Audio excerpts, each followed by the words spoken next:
kita membicarakan negara Tiongkok sekarang setelah sering kita membicarakan tentang Amerika. Bernegara itu, pejabatnya atau politikusnya ada baiknya memahami cara bernegara negara-negara besar supaya kita berpikir dan bertindak besar untuk bangsa dan negara Indonesia ini. Saat ini, negara besar atau big country adalah Tiongkok, lalu ada negara superpower seperti Amerika. Menyusul kemudian calon big country adalah India dan negara superpower adalah Rusia. Apa beda negara superpower dan big country? Kita perlahan menjelaskannya, berjilid bahkan berseri. Indonesia tentunya ingin menjadi negara besar, kemudian menjadi negara superpower. Seperti halnya Tiongkok lakukan saat ini, menjadi negara besar, lalu menantang negara superpower dunia atau Marshall Country, yaitu Amerika. Untuk itu, sering dalam tulisan atau video Bosman ini menjelaskan bahwa Amerika menjadi negara superpower karena salah satunya memiliki dua sistem pemerintahan di dalamnya ketika mereka menduduki jabatan atau menjadi pemerintah, di mana Partai Demokrat adalah partai yang mendekati sosialis platformnya atau heavy on government pemerintahannya dalam membangun ekonomi, yaitu apa-apa pemerintah yang mengatur dan mengerjakannya. Kalau Partai Republik itu heavy on private atau heavy on sisi swastanya. Lebih banyak swasta berperan di dalam membangun ekonomi dengan strategi trickle down, di mana akan dikuatkan yang atas untuk membantu yang bawah atau UKM. Lalu dalam foreign policy, strategi menaklukkan negara lain, Partai Demokrat lebih pakai private army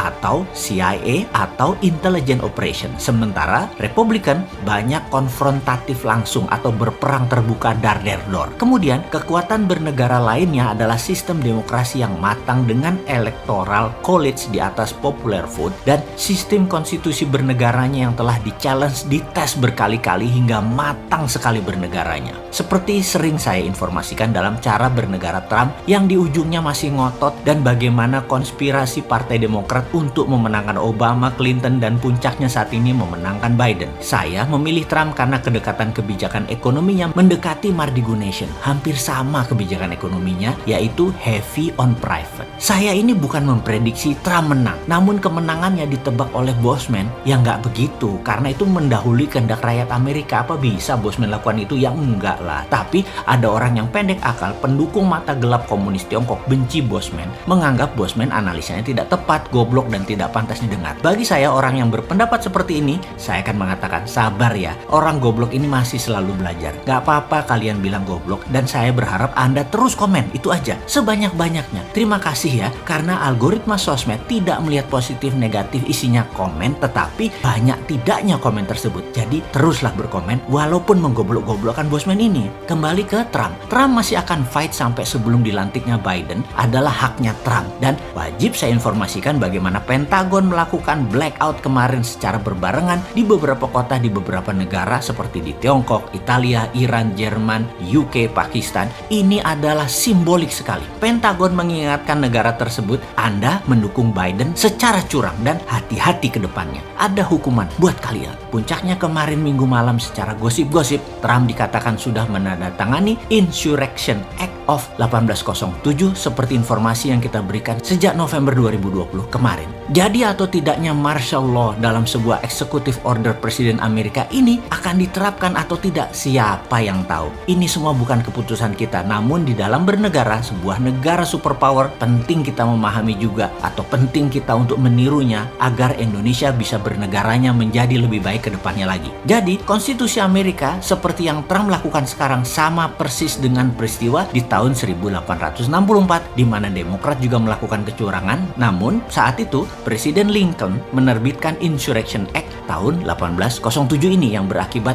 perang saudara atau Civil War Amerika, di mana waktu itu tentara memang belah dua, Amerika Utara dan Selatan. Yang berperang saudara itu akhirnya dimenangkan Lincoln CS atau Amerika Utara yang berhasil menghapuskan perbudakan buruh di daerah Amerika bagian selatan. Jadi Amerika punya martial law, punya presiden executive order, punya hakim federal, punya SCOTUS, punya KPU yang independen, punya electoral college di atas popular vote, dan banyak lagi di dalam undang-undang atau konstitusi mereka yang sangat pelik, matang, dan teruji. Indonesia harus uji semua undang-undang termasuk konstitusi kita yang sudah baik namun banyak penerapannya melenceng. Dan sejauh ini tidak ada yang mengkoreksinya, terutama ketika bernegara pejabat pemerintahannya adalah sistemnya oportunis pragmatis. Dalam jangka panjang bisa bubar sistem bernegara Indonesia ini yang harus kita perbaiki segera. Kembali ke Tiongkok. Kebetulan saya ini hadir selama 2 minggu dalam beberapa rapat umum PKC Partai Komunis Cina di tahun 2017 yang mana hasilnya memutuskan Xi Jinping menjadi presiden seumur hidup Tiongkok, membuat dirinya lebih kuat dari pemimpin legendaris Tiongkok